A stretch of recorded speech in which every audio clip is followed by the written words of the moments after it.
승부입니다. 유대인 이야기로 세계 경제사에 대해서 함께 공부하겠습니다. 이번 시간에는 전쟁과 몰려드는 유대인 난민들에 대해서 살펴볼게요. 1차 대전에서 오스만 제국이 패배했어요. 국제연맹은 오스만 제국 영토에서 지배받고 있는 국가들 중에서 터키를 제외한 지역을 영국과 프랑스가 한시적으로 식민지화해서 위임 통치한 것을 인정했어요. 결과적으로 영국이 아랍과 유대인 양측을 모두 배신한 상황이었어요. 영국과 프랑스 두 강대국은 오스만 제국의 지배를 받던 아랍 지역을 이라크, 시리아, 레바논, 남시리아 4개 지역으로 나누었어요. 남시리아 지역은 공식적으로는 영국이 팔레스타인이라고 부르는 지역이었어요. 윈스턴 처칠은 이 지역을 요르단 강을 경계로 해서 동쪽과 서쪽으로 나누었어요. 요르단 강 동쪽은 요르단 왕국이 되었고요. 요르단 강 서쪽은 팔레스타인으로 남았어요. 전쟁이 끝나고 이집트에 있던 유대인 난민들은 팔레스타인으로 돌아왔어요. 우크라이나에서도 팔레스타인으로 유대인들이 돌아왔죠. 1922년에 팔레스타인 인구는 종교별로 구분했을 때 59만 명의 이슬람, 8만 3천 명의 유대인, 7만 1,500명의 그리스도인들이 살고 있었어요. 벨푸어 선언으로 영국의 확실한 지원이 뒤따르게 되면서 유대인들이 쇄도하기 시작했어요. 그래서 1933년에는 유대인만 23만 8천 명으로 늘어났죠. 팔레스타인 지역에 살던 아랍인들은 유대인의 물결에 두려움을 느끼기 시작했어요. 아랍인들은 영국의 정책에 봉기를 일으켰어요. 영국은 1939년에 유대인의 이주를 제한한다는 방침을 발표했죠. 유대인과 아랍인 모두에게 불만을 갖게 만들 뿐이었어요. 이후에 히틀러의 등장으로 위기를 느낀 유대인들은 더욱 팔레스타인으로의 이주를 재촉했어요. 팔레스타인 지방에서는 유대인과 아랍인 간의 긴장이 높아졌어요.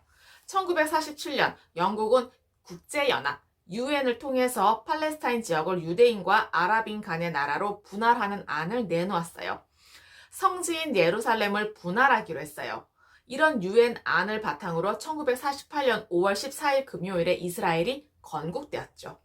벤 구리온은 텔아비브 박물관에서 독립선언문을 낭독했어요. 기원전 63년에 망한 후 정확히 2011년 만에 나라를 되찾은 것이었어요. 바이츠만과 함께 이스라엘 건국에 관련된 인물로는요, 초대 수상인 벤 구리온이에요. 벤 구리온은 폴란드계 유대인으로 근대 시오니즘 창시자인 헤르츠의 영향을 받아서 시오니스트가 되었어요.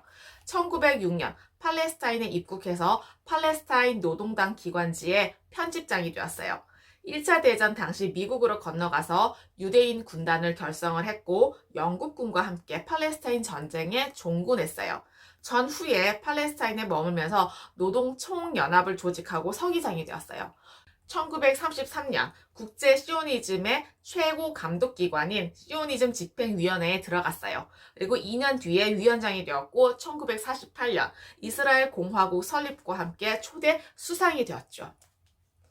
기쁨도 잠시였어요. 이스라엘 건국은 곧 전쟁으로 이어졌어요. 건국 선언한 그날 밤에 이집트 전투기들이 이스라엘을 폭격했고 다음날 영국인이 떠나는 것을 보고서 아랍군 침입이 시작되었어요.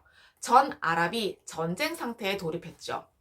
이집트, 요르단, 시리아, 레바논, 이라크 5개국의 아랍군이 이스라엘을 공격했어요. 북쪽에서는 레바논과 시리아가 동쪽에서는 요르단과 이라크가, 남쪽에서는 이집트가 공격해왔어요. 누가 보아도 이스라엘은 곧 무너질 것처럼 보였어요. 그런데 이스라엘은 기적적으로 살아남았어요. 20일 넘게 일어난 전투 끝에 유대인들은 예루살렘과 텔아비브를 지켜냈어요. 1948년 6월 11일에 스웨덴의 중재로 휴전 협상이 시작되었죠.